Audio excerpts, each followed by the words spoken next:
Welcome back to Northeast Legends and Stories, where we dive deep into the rich tapestry of New England's past, uncovering tales that have shaped its history and captured imaginations across generations. You know, there's something magical about those everyday spots in our backyard that hide world-shaking mysteries. The kind of place where you're just walking your dog or grabbing a coffee and bam, suddenly you're staring at a chunk of rock that's got folks arguing about knights, Templars, and voyages that beat Columbus to the punch by a cool century.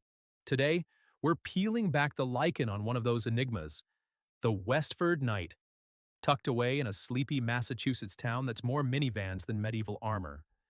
Grab your hiking boots, or at least your imagination, because we're about to time travel across the Atlantic and back, chasing shadows of swords and shields.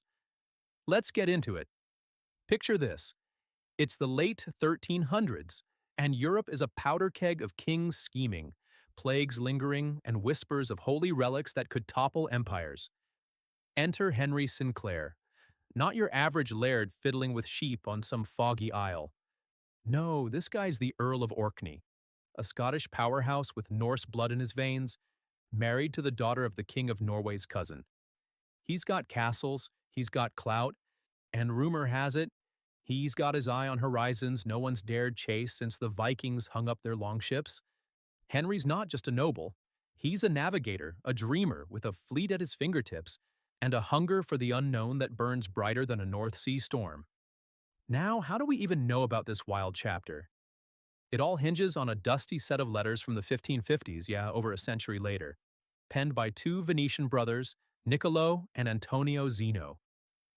These aren't your run-of-the-mill travelogues.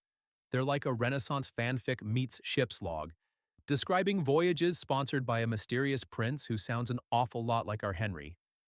The Zenos talk of sailing west from the fringes of Europe, hitting ice-choked shores, then pushing south to lush lands teeming with fish, fur, and folks who aren't exactly thrilled about uninvited guests. They call one spot Estotiland. Scholars squint at that and say, hey, that kind of lines up with Newfoundland. Another's in Groenland, which might just be Nova Scotia, the New Scotland that'd make any earl's heart skip. But here's where it gets juicy. The narrative drops hints of a grand expedition in 1398. Henry's got 12 ships, 12, loaded with Templar knights, hardy Scots, and enough provisions to outlast a siege. Why? Some say trade routes. Others whisper about fleeing persecution. The Templars had just been crushed in France, their treasures scattered like confetti. And let's not forget the Holy Grail buzz. Henry's family ties to Rosslyn Chapel, that Templar hotspot, have conspiracy theorists salivating. Whatever the spark, they shove off from Orkney, wrestle the Atlantic, and by winter, they're hunkered down in what we now call Nova Scotia. Harsh winds, howling wolves, it's no picnic. But spring thaws and Henry points south. Onward, lads! The Promised Land awaits. Fast forward to 1399. The fleet's carved a path through New England's wilds.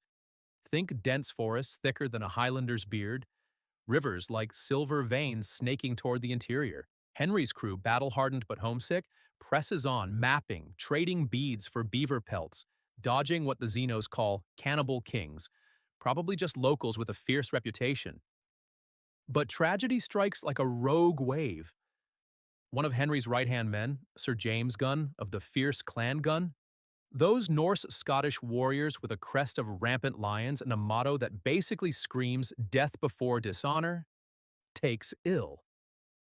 Maybe it's the damp chill seeping into his bones, or some fever from the unfamiliar waters. Whatever it is, it hits hard. Imagine the scene. Camped under a canopy of ancient oaks, the knights gather around a sputtering fire. Sir James, this towering figure in chainmail, face etched with the salt of the sea, coughs into the night. Henry's there, gripping his friend's hand, barking orders for herbal poultices and prayers. "Hold on, brother," he growls, voice thick with that Orkney burr. "We've come too far to lose you to this cursed shore." But dawn breaks gray and Sir James slips away, the first casualty of this audacious gamble. Heartbroken, Henry decrees no hasty grave. No, this man's a knight, a Templar if the tales hold, and he deserves a monument that'll echo through time. So they haul a massive glacial boulder, one of those behemoths the Ice Age dropped like forgotten toys and set to work. Not with chisels from home, mind you. These are rough tools, maybe sharpened fish knives or adzes borrowed from the locals. They punch and grind an effigy.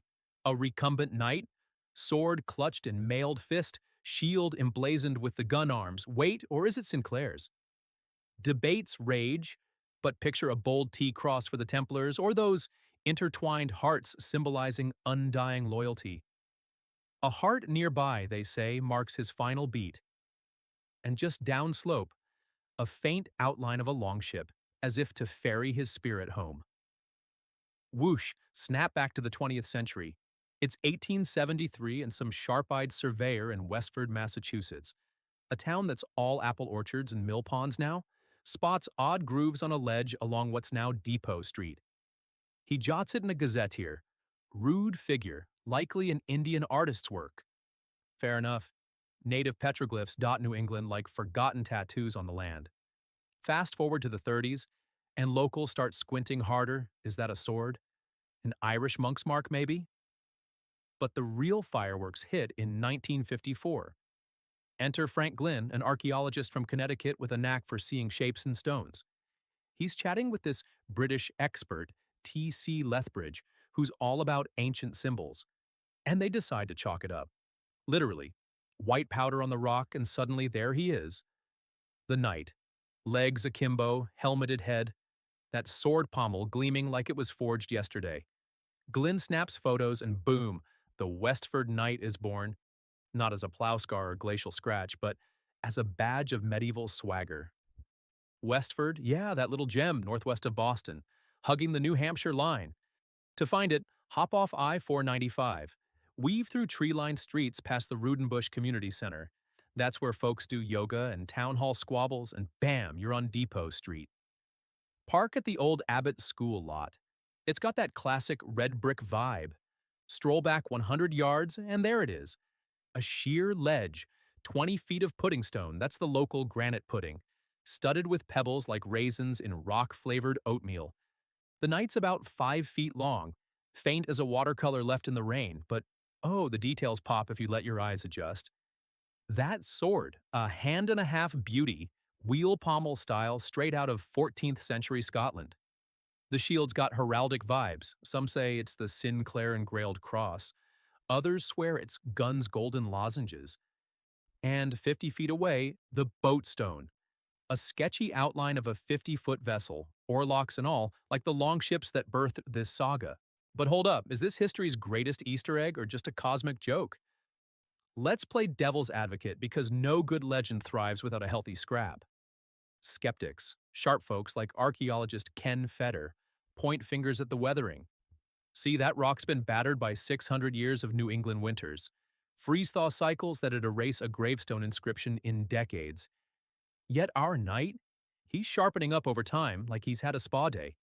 Feder's take. The core grooves? Glacial striations from the Ice Age, maybe jazzed by native artists in the 1800s for fun or folklore. The sword? Looks like it was pecked in with a modern chisel.